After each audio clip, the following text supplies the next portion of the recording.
নমস্কার। বিশ্বকবি রবীন্দ্রনাথ ঠাকুরের কবিতা প্রশ্ন। মাগো, আমায় ছুটি দিতে বল, সকাল থেকে পড়েছি যে মেলা।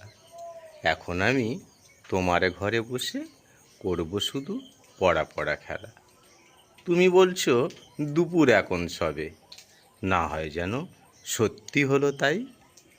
একদিনও কি দুপুরবেলা হলে বিকেল হলো মনে করতে নাই? আমি তো বেশ ভাবতে পারি মনে, সূর্য ডুবে গেছে মাঠের শেষে। বাগদি বুড়ি চুবড়ি ভরে নিয়ে শাক তুলেছে পুকুর ধারে এসে।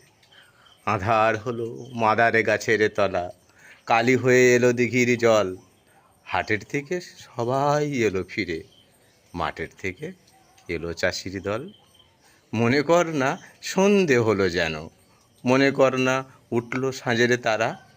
রাতের বেলা দুপুর যদি হয়, দুপুরবেলা রাত হবে না কেন? ধন্যবাদ।